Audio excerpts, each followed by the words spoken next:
La ciencia, su método y su filosofía, por Mario Bunge. 3. ¿Qué es la ciencia? 3. Inventario de las principales características de la ciencia fáctica. 1. El conocimiento científico es fáctico, parte de los hechos, los respeta hasta cierto punto y siempre vuelve a ellos. La ciencia intenta describir los hechos tal como son, independientemente de su valor emocional o comercial. La ciencia no poetiza los hechos ni los vende, si bien sus hazañas son una fuente de poesía y de negocios. En todos los campos, la ciencia comienza estableciendo los hechos. Esto requiere curiosidad impersonal, desconfianza por la opinión prevaleciente y sensibilidad a la novedad. Los enunciados fácticos confirmados se llaman usualmente datos empíricos. Se obtienen con ayuda de teorías, por esquemáticas que sean, y son a su vez la materia prima de la elaboración teórica. Una subclase de datos empíricos es de tipo cuantitativo. Los datos numéricos y métricos se disponen a menudo en tablas, las más importantes de las cuales son las tablas de constantes, tales como las de los puntos de fusión de las diferentes sustancias. Pero la recolección de datos y su ulterior disposición en tablas no es la finalidad principal de la investigación. La información de esta clase debe incorporarse a teorías, si ha de convertirse en una herramienta para la inteligencia y la aplicación. ¿De qué sirve conocer el peso específico del hierro si carecemos de fórmulas mediante las cuales podemos relacionarlos con otras cantidades? No siempre es posible, ni siquiera deseable, respetar enteramente los hechos cuando se los analiza. Y no hay ciencia sin análisis, aun cuando el análisis no sea sino un medio para la reconstrucción final para la reconstrucción final de los todos. El físico atómico perturba el átomo al que desea espiar. El biólogo modifica e incluso puede matar al ser vivo que analiza. El antropólogo, empeñado en el estudio de campo de una comunidad, provoca en ella ciertas modificaciones. Ninguno de ellos aprende su objeto tal como es, sino tal como queda modificado por sus propias operaciones. Sin embargo, en todos los casos, tales cambios son objetivos y se presume que pueden entenderse en términos de leyes. No son conjurados arbitrariamente por el experimentador. Más aún, en todos los casos, el investigador intenta describir las características y el monto de las perturbaciones que produce en el acto del experimento. Procura, en suma, estimar la desviación o error producido por su intervención activa, porque los científicos actúan haciendo tácitamente la suposición de que el mundo existiría aún en su ausencia, aunque desde luego no exactamente de la misma manera. 2. El conocimiento científico trasciende los hechos, descarta los hechos, produce nuevos hechos y los explica. El sentido común parte de los hechos y se atiene a ellos. A menudo se imita al hecho aislado, sin ir muy lejos en el trabajo de correlacionarlo con otros o de explicarlo. En cambio, la investigación científica no se limita a los hechos observados. Los científicos exprimen la realidad a fin de ir más allá de las apariencias. Rechazan el grueso de los hechos percibidos. Por ser un montón de accidentes, seleccionan los que consideran que son relevantes. Controlan hechos y en lo posible los reproducen. Incluso producen cosas nuevas, desde instrumentos hasta partículas elementales. Obtienen nuevos compuestos químicos, nuevas variedades vegetales y animales. Y al menos en principio, crean nuevas pautas de conducta individual y social. Más aún, los científicos usualmente no aceptan nuevos hechos a menos que puedan certificar de alguna manera su autenticidad.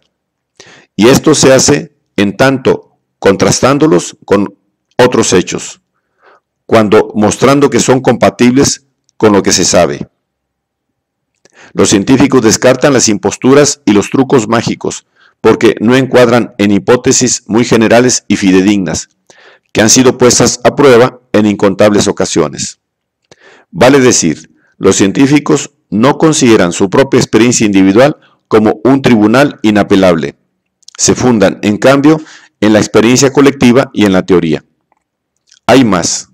El conocimiento científico relaciona la experiencia en lugar de limitarse a describirla. La ciencia da cuenta de los hechos, no inventariándolos, sino explicándolos por medio de hipótesis, en particular enunciados de leyes y sistemas de hipótesis, teorías. Los científicos conjeturan lo que hay tras los hechos observados y de continuo inventan conceptos, tales como los del átomo, campo, masa, energía, adaptación, integración, selección, clase social o tendencia histórica, que carecen de correlato empírico. Esto es, que no corresponden a preceptos, aun cuando presumiblemente se refieren a cosas, cualidades o relaciones existentes objetivamente. No percibimos los campos eléctricos o las clases sociales. Inferimos su existencia a partir de hechos experimentables y tales conceptos son significativos tan solo en ciertos contextos teóricos. Este trascender la experiencia inmediata, ese salto del nivel observacional al teórico, le permite a la ciencia mirar con desconfianza los enunciados sugeridos por meras coincidencias. Le permite predecir la existencia real de las cosas y procesos ocultos a primera vista, pero que instrumentos, materiales o conceptuales más potentes pueden descubrir. Las discrepancias entre las previsiones teóricas y los hallazgos empíricos figuran entre los estímulos más fuertes para edificar teorías nuevas y diseñar nuevos experimentos. No son los hechos por sí mismos, sino su elaboración teórica y la comparación de las consecuencias de las teorías con los datos observacionales, la principal fuente del descubrimiento de nuevos hechos. 3. La ciencia analítica, la investigación científica, aborda problemas circunscriptos, uno a uno, y trata de descomponerlo todo en elementos, no necesariamente últimos o siquiera reales. La investigación científica no se planta cuestiones tales como ¿cómo es el universo en su conjunto? O ¿cómo es posible el conocimiento? Trata, en cambio, de entender toda situación total en términos de sus componentes. Intenta descubrir los elementos que explican su integración. Los problemas de la ciencia son parciales y así son también, por consiguiente, sus soluciones. Pero, más aún, al comienzo, los problemas son estrechos o es preciso estrecharlos. Pero a medida que la investigación avanza, su alcance se amplía. Los resultados de la ciencia son generales, tanto en el sentido de que se refieren a clases de objetos, por ejemplo la lluvia, como en que están o tienden a ser incorporados en síntesis conceptuales llamadas teorías. El análisis, tanto de los problemas como de las cosas, no es tanto un objetivo como una herramienta para construir síntesis teóricas. La ciencia auténtica no es atomista ni totalista. La investigación comienza descomponiendo sus objetos a fin de descubrir el mecanismo interno responsable de los fenómenos observados. Pero el desmontaje del mecanismo no se detiene cuando se ha investigado la naturaleza de sus partes. El próximo paso es el examen de la interdependencia de las partes, y la etapa final es la tentativa de reconstruir el todo en términos de sus partes interconectadas. El análisis no acarrea el descuido de la totalidad. Lejos de disolver la integración, el análisis es la única manera conocida de descubrir cómo emergen, subsisten y se desintegran los todos. La ciencia no ignora la síntesis.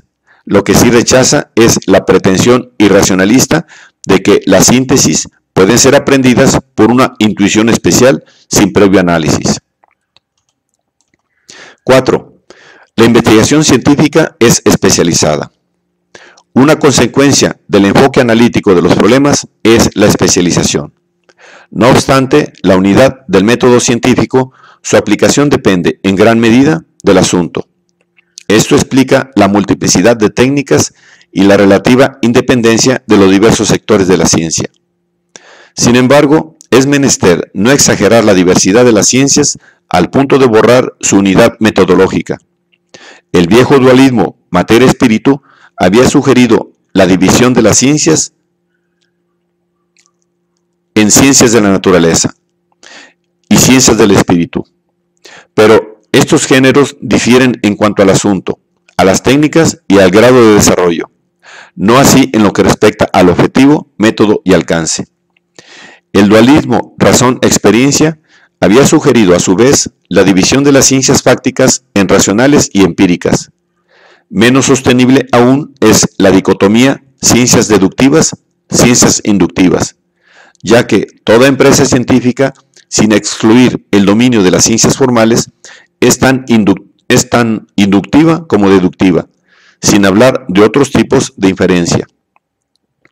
La especialización no ha impedido la formación de campos interdisciplinarios tales como la biofísica, la bioquímica, la psicofisiología, la psicología social, la teoría de la información, la cibernética o la investigación operacional. Con todo, la investigación tiende a estrechar la visión del científico individual. Un único remedio ha resultado eficaz contra la unilateralidad profesional, y es una dosis de filosofía. 5. El conocimiento científico es claro y preciso. Sus problemas son distintos, sus resultados son claros.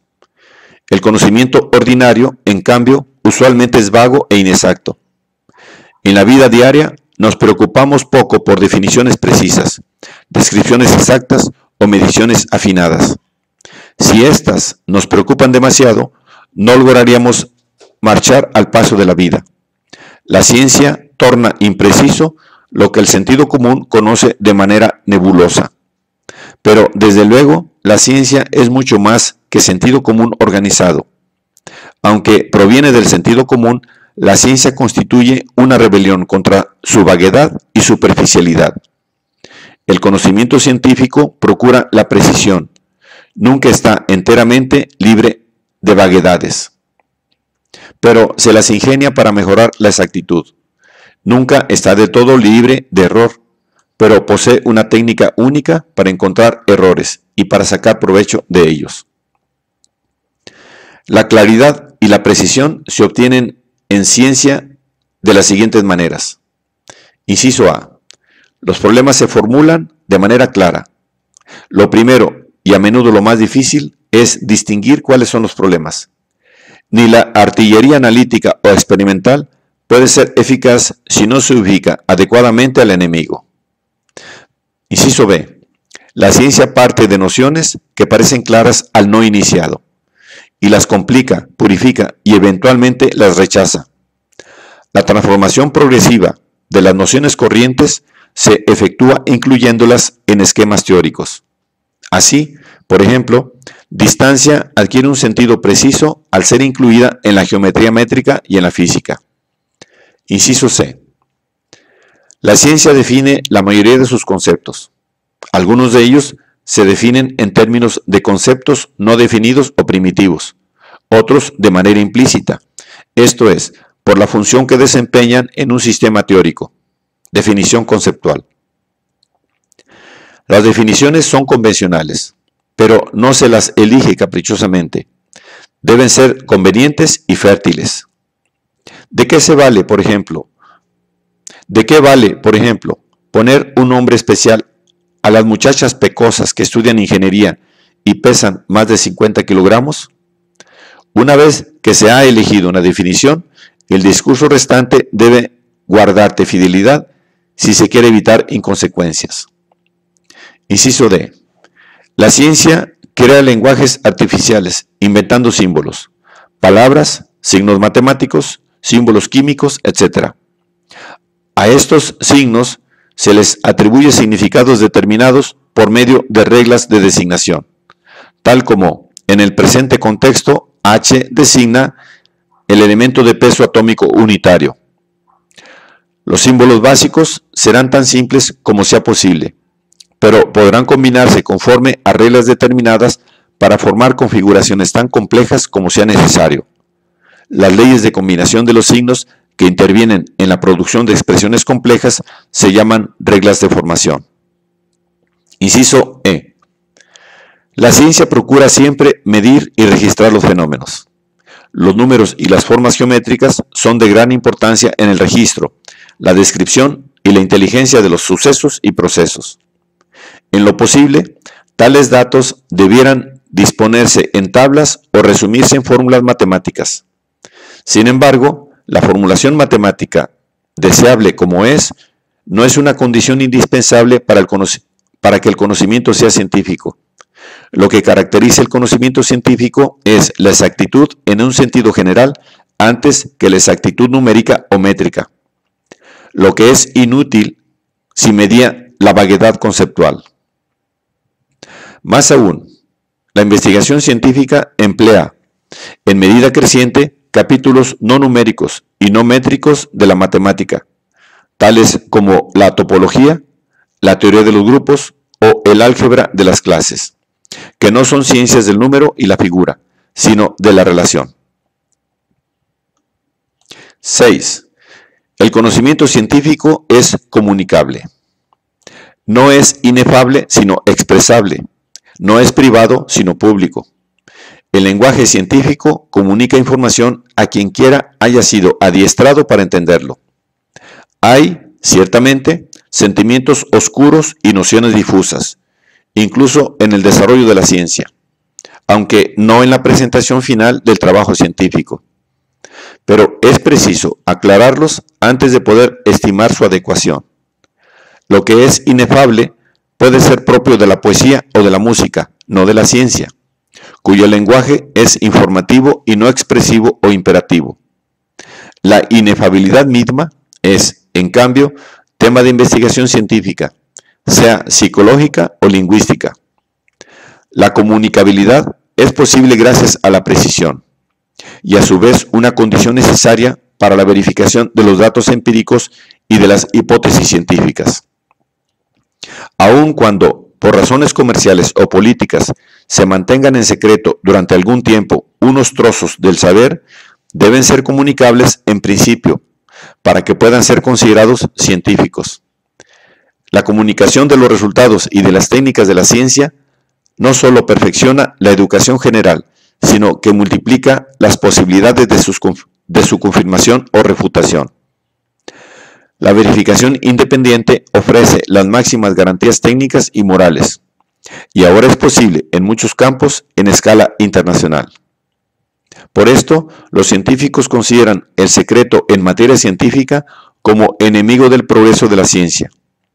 La política del secreto científico es, en efecto, el más eficaz originador del estancamiento de la cultura, en la tecnología y en la economía, así como una fuente de corrupción moral.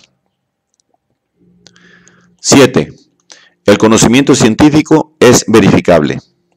Debe aprobar el examen de la experiencia.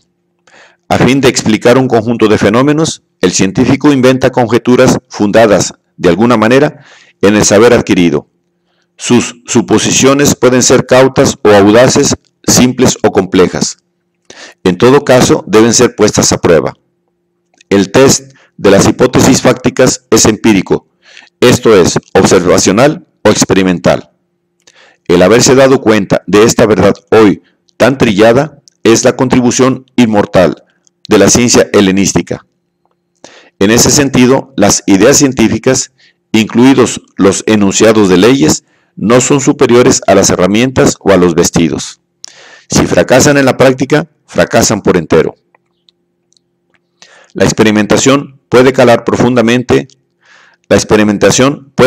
más profundamente que la observación, porque efectúa cambios en lugar de limitarse a registrar variaciones. Aísla y controla las variables sensibles o pertinentes. Sin embargo, los resultados experimentales son pocas veces interpretables de una sola manera. Más aún, no todas las ciencias pueden experimentar. Y en ciertos capítulos de la astronomía y de la economía se alcanza una gran exactitud sin ayuda del experimento. La ciencia fáctica es, por esto, empírica en el sentido de que la comprobación de sus hipótesis involucra la experiencia, pero no es necesariamente experimental y en particular no es agotada por las ciencias de laboratorio, tales como la física. La prescripción de que las hipótesis científicas deben ser capaces de aprobar el examen de la experiencia es una de las reglas del método científico. La aplicación de esta regla depende del tipo de objeto, del tipo de las hipótesis en cuestión y de los medios disponibles. Por esto, se necesita una multitud de técnicas de verificación empírica. La verificación de la fórmula de un compuesto químico se hace de manera muy diferente que la verificación de un cálculo astronómico o de una hipótesis concerniente al pasado de las rocas o de los hombres. Las técnicas de verificación evolucionan en el curso del tiempo y, sin embargo, siempre consisten en poner a prueba consecuencias particulares de hipótesis generales, entre ellas enunciados de leyes. Siempre se reducen a mostrar que hay o que no hay algún fundamento para creer que las suposiciones en cuestión corresponden a los hechos observados o a los valores medidos. La verificabilidad hace a la esencia del conocimiento científico. Si así no fuera, no podría decirse que los científicos procuran alcanzar conocimiento objetivo. 8. La investigación científica es metódica. No es errática, sino planeada. Los investigadores no tantean en la oscuridad. Saben lo que buscan y cómo encontrarlo. El planeamiento de la investigación no excluye el azar, solo que, a hacer un lugar a los acontecimientos imprevistos, es posible aprovechar la interferencia del azar y la novedad inesperada. Más aún, a veces, el investigador produce el azar deliberadamente. Por ejemplo, para asegurar la uniformidad de una muestra y para impedir una preferencia inconsciente en la elección de sus miembros, a menudo se emplea la técnica de la casualización, en que la decisión acerca de los individuos que han de formar parte de ciertos grupos se deja librada a una moneda o algún otro dispositivo. De esta manera, el investigador pone el azar al servicio de orden, en lo cual no hay paradoja, porque el acaso opera al nivel de los individuos, al par que el orden opera en el grupo con totalidad. Todo trabajo de investigación se funda sobre el conocimiento anterior, y en particular sobre las conjeturas mejor confirmadas.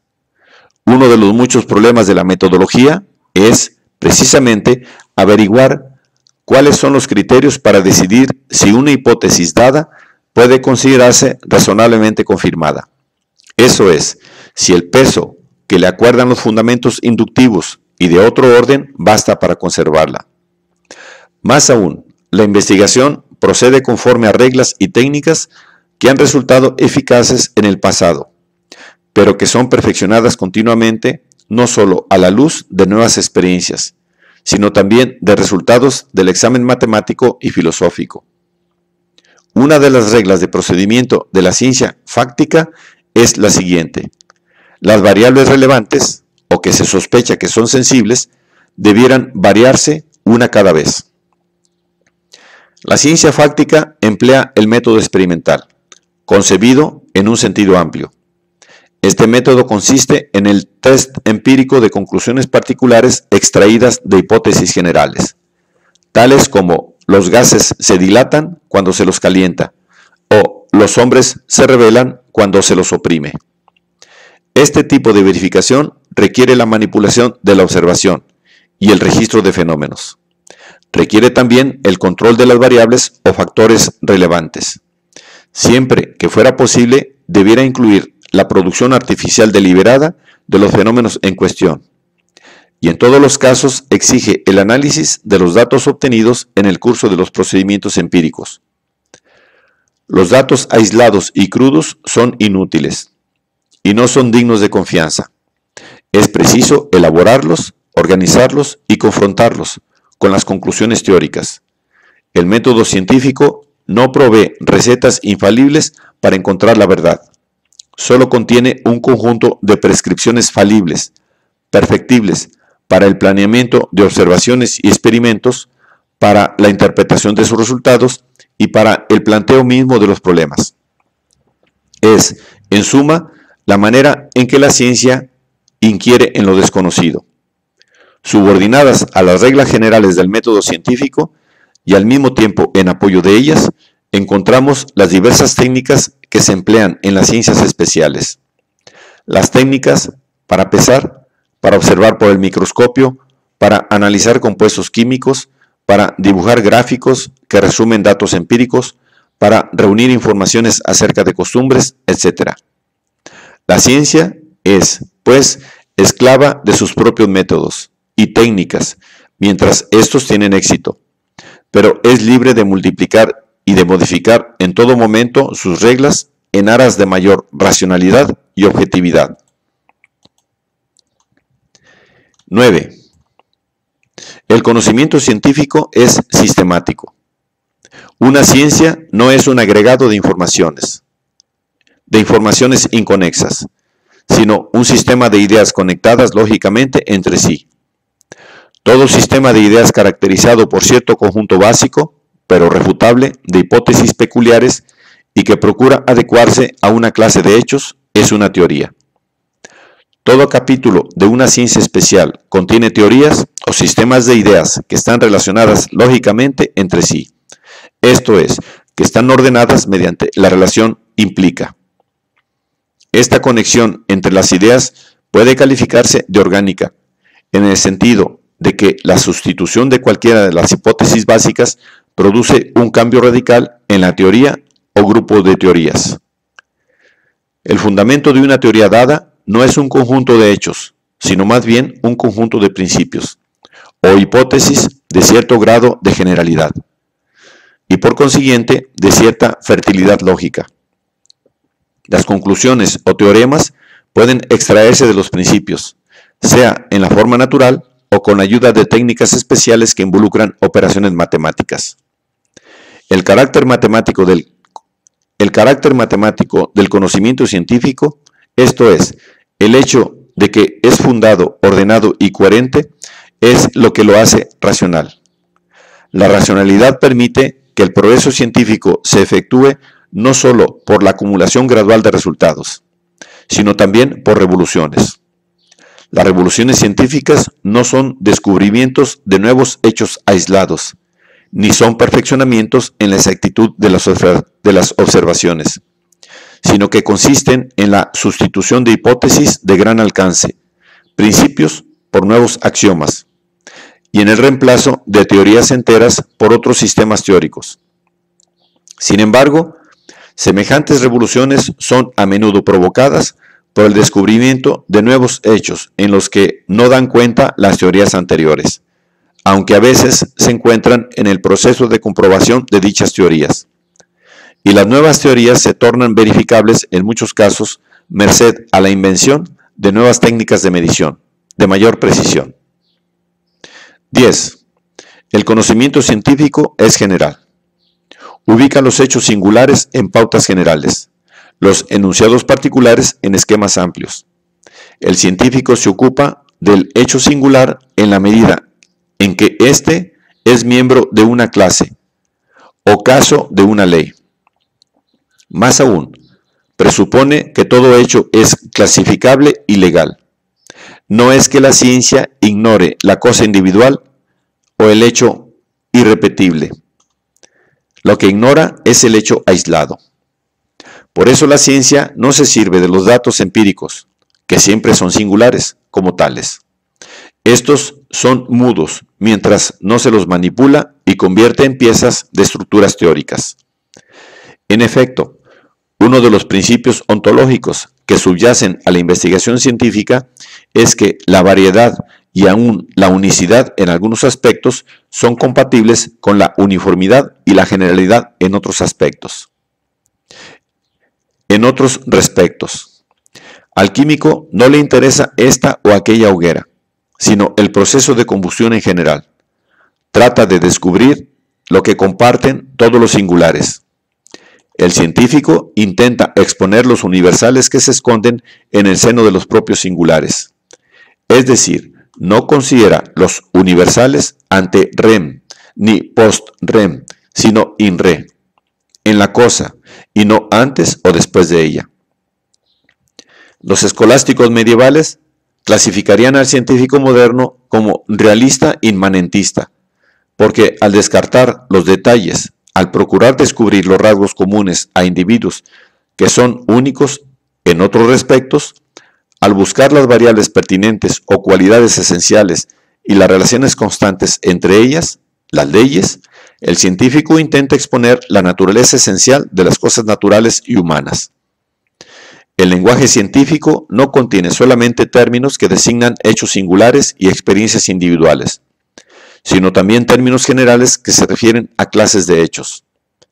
La generalidad del lenguaje de la ciencia no tiene, sin embargo, el propósito de alejar a la ciencia de la realidad concreta.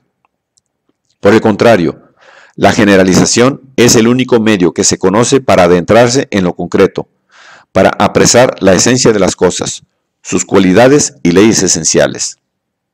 Con esto, el científico evita, en cierta medida, las confusiones y los engaños provocados por el flujo deslumbrador de los fenómenos. Tampoco se asfixia la utilidad en la generalidad. Por el contrario, los esquemas generales de la ciencia encuadran una cantidad ilimitada de casos específicos. Proveen leyes de amplio alcance que incluyen y corrigen todas las recetas válidas de sentido común y de la técnica precientífica.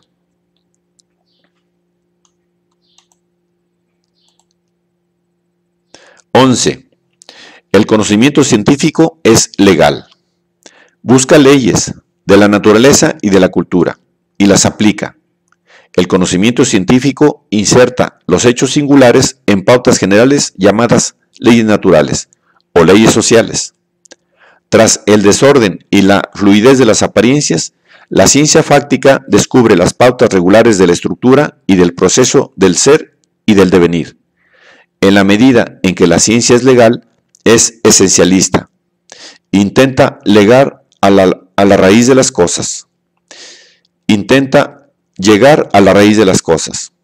Encuentra la esencia en las variables relevantes y en las relaciones invariantes entre ellas.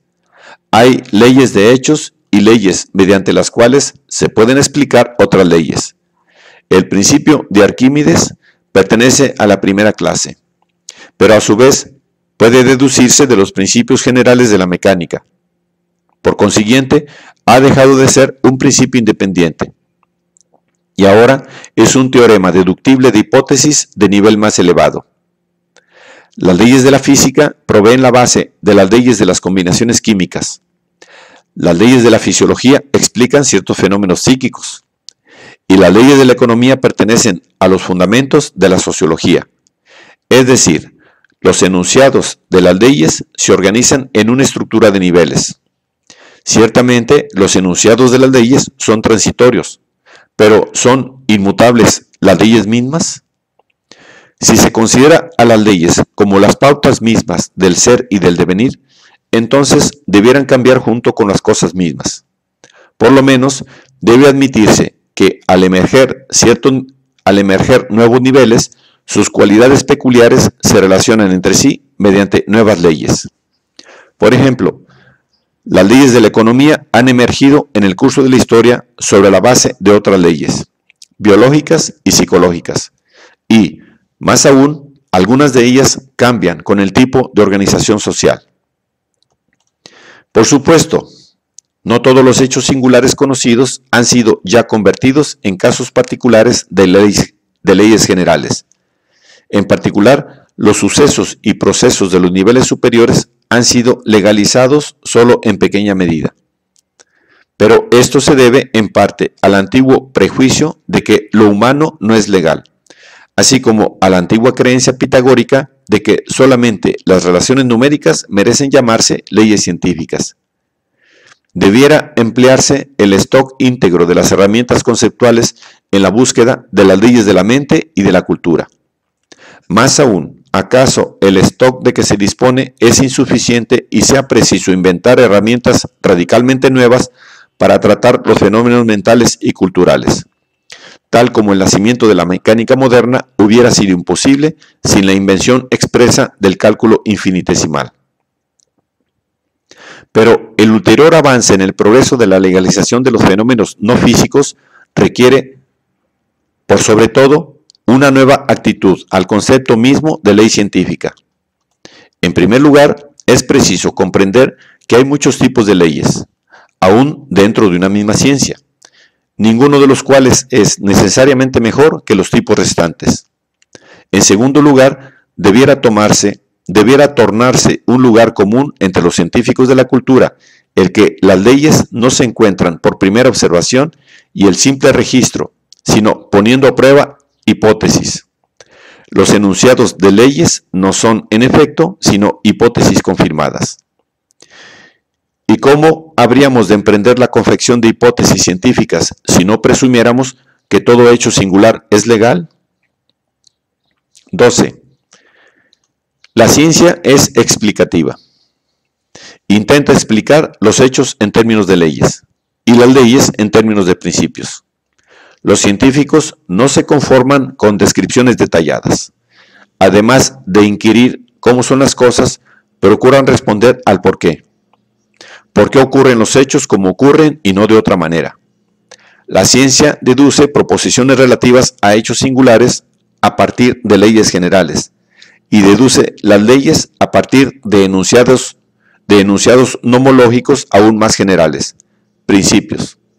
Por ejemplo, las leyes de Kepler explicaban una colección de hechos observados del movimiento planetario, y Newton explicó esas leyes deduciéndolas de principios generales, explicación que permitió a otros astrónomos dar cuenta de las irregularidades de las órbitas de los planetas que eran desconocidas para Kepler. Solía creerse que explicar es señalar la causa, pero en la actualidad se reconoce que la explicación causal no es sino un tipo de explicación científica. La explicación científica se efectúa siempre en términos de leyes, y las leyes causales no son sino una subclase de las leyes científicas. Hay diversos tipos de leyes científicas y, por consiguiente, hay una variedad de tipos de explicación científica: morfológicas, cinemáticas, dinámicas, de composición, de conservación, de asociación, de tendencias globales, dialécticas, teleológicas, etc.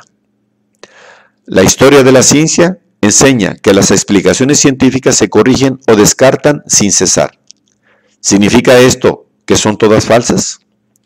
En las ciencias fácticas, la verdad y el error no son del todo ajenos entre sí. Hay verdades parciales y errores parciales. Hay aproximaciones buenas y otras malas. La ciencia no obra como Penélope, sino que emplea la tela tejida ayer. Las explicaciones científicas no son finales, pero son perfectibles. 13. El conocimiento científico es predictivo. Trasciende la masa de los hechos de experiencia, imaginando cómo puede haber sido el pasado y cómo podrá ser el futuro. La predicción es, en primer lugar, una manera eficaz de poner a prueba las hipótesis, pero también es la clave del control y aún de la modificación del curso de los acontecimientos. La predicción científica, en contraste con la profecía, se funda en leyes y sobre informaciones específicas fidedignas, relativas al estado de cosas actual o pasado. No es del tipo, ocurrirá E, sino más bien de este otro. Ocurrirá E1 siempre que suceda C1, pues siempre que sucede C es seguido por o esta asociación con E. C y E designan clases de sucesos, en tanto que C1 y E1 denotan los hechos específicos que se predicen sobre la base del o los enunciados que conectan a C con E en general. La predicción científica se caracteriza por su perfectibilidad, antes que por su certeza. Más aún, las predicciones que se hacen con la ayuda de reglas empíricas son a veces más exactas que las predicciones penosamente elaboradas con herramientas científicas, leyes, informaciones específicas y deducciones.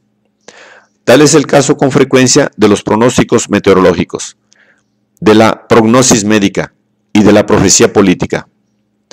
Pero en tanto que la profecía no es perfectible y no puede usarse para poner a prueba hipótesis, la predicción es perfectible y falla, y si falla, nos obliga a corregir nuestras suposiciones, alcanzando así una inteligencia más profunda.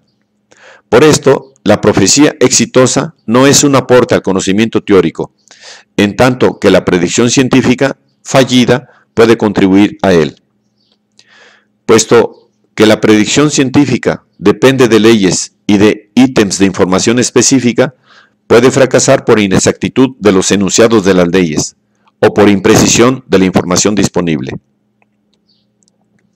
También puede fallar, por supuesto, debido a errores cometidos en el proceso de inferencia lógica o matemática, que conduce de las premisas, leyes e informaciones a la conclusión, enunciado predictivo. Una fuente importante de fallos en la predicción es el conjunto de suposiciones acerca de la naturaleza del objeto, sistema físico, organismo vivo, grupo social, etc., cuyo comportamiento ha de predecirse. Por ejemplo, puede ocurrir que creamos que el sistema en cuestión está suficientemente aislado de las perturbaciones exteriores, cuando en rigor éstas cuentan a la larga, dado que la aislación es una condición necesaria de la descripción del sistema con ayuda de un puñado de enunciados de leyes. No debiera sorprender que fuera tan difícil predecir el comportamiento de sistemas abiertos, tales como el océano, la atmósfera, el ser vivo o el hombre. Puesto que la predicción científica se funda en las leyes científicas, hay tantas clases de predicciones como clases de enunciado nomológicos. Algunas leyes nos permiten predecir resultados individuales, aunque no sin error si la predicción se refiere al valor de una cantidad. Otras leyes, incapaces de decirnos nada acerca del comportamiento de los individuos, átomos, personas, etc., son en cambio la base para la predicción de algunas tendencias globales y propiedades colectivas de colecciones numerosas de elementos similares. Son las leyes estadísticas. Las leyes de la historia son de este tipo, y por esto es casi imposible la predicción de los sucesos individuales en el campo de la historia, pudiendo preverse solamente el curso general de los acontecimientos. 14. La ciencia es abierta. No conoce barrera a priori que limiten el conocimiento. Si un conocimiento fáctico no es refutable en principio, entonces no pertenece a la ciencia, sino a algún otro campo. Las nociones acerca de nuestro medio, natural o social, o acerca del yo, no son finales. Están todas en movimiento, todas son falibles. Siempre es concebible que pueda surgir una nueva situación, nuevas informaciones o nuevos trabajos teóricos en que nuestras ideas, por firmemente establecidas que parezcan, resulten inadecuadas en algún sentido. La ciencia carece de axiomas evidentes. Incluso los principios más generales y seguros son postulados que pueden ser corregidos o reemplazados. A consecuencia del carácter hipotético de los enunciados de leyes y de la naturaleza perfectible de los datos empíricos, la ciencia no es un sistema dogmático y cerrado, sino controvertido y abierto. O más bien, la ciencia es abierta como sistema, porque es falible y por consiguiente capaz de progresar. En cambio, puede arguirse que la ciencia es metodológicamente cerrada, no en el sentido de que las reglas del método científico sean finales, sino en el sentido de que es autocorrectiva. El registro de la verificabilidad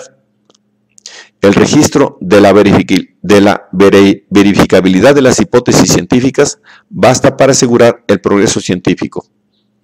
Tan pronto como ha sido establecida una teoría científica, corre el peligro de ser refutada, o al menos de que se circunscriba su dominio.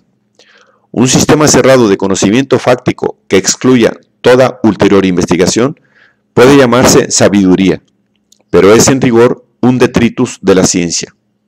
El sabio moderno, a diferencia del antiguo, no es tanto un acumulador de conocimientos como un generador de problemas. Por consiguiente, prefiere los últimos números de las revistas especializadas a los manuales, aun cuando estos últimos sean depósitos de verdad más vastos y fidedignos que aquellas. El investigador moderno ama la verdad, pero no se interesa por las teorías irrefutables. Una teoría puede haber permanecido intocada no tanto por su alto contenido de verdad, cuanto porque nadie la ha usado. No se necesita emprender una investigación empírica para probar la tautología de que ni siquiera los científicos se casan con solteronas. Los modernos sistemas de conocimiento científico son como organismos en crecimiento. Mientras están vivos, cambian sin pausa. Esta es una de las razones por las cuales la ciencia es éticamente valiosa, porque nos recuerda que la corrección de errores es tan valiosa como el no cometerlos, y que probar cosas nuevas e inciertas es preferible a rendir culto a las viejas y garantizadas. La ciencia, como los organismos, cambia a la vez internamente y debido a sus contactos con sus vecinos.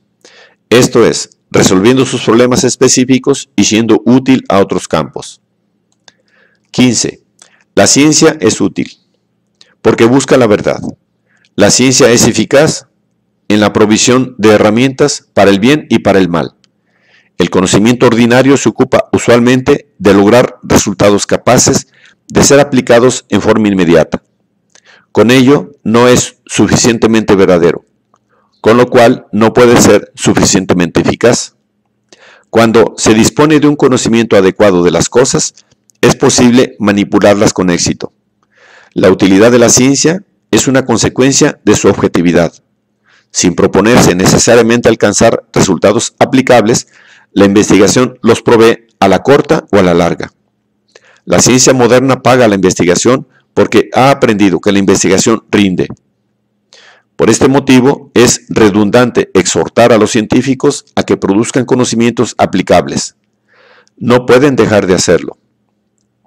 Es cosa de los técnicos emplear el conocimiento científico con fines prácticos. Y los políticos son los responsables de que la ciencia y la tecnología se empleen en beneficio de la humanidad. Los científicos pueden, a lo sumo, aconsejar acerca de cómo puede hacerse uso racional, eficaz y bueno de la ciencia. La técnica precientífica era, primordialmente, una colección de recetas pragmáticas no entendidas, muchas de las cuales desempeñaban la función de ritos mágicos. La técnica moderna es, en medida creciente, aunque no exclusivamente, ciencia aplicada. La ingeniería es física y química aplicadas. La medicina es biología aplicada. La psiquiatría es psicología y neurología aplicadas. Y debiera llegar el día en que la política se convierta en sociología aplicada. Pero la tecnología es más que ciencia aplicada.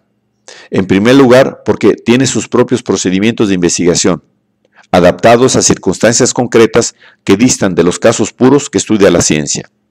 En segundo lugar, porque toda rama de la tecnología contiene un cúmulo de reglas empíricas descubiertas antes que los principios científicos en los que, si dichas reglas se confirman, terminan por ser absorbidas.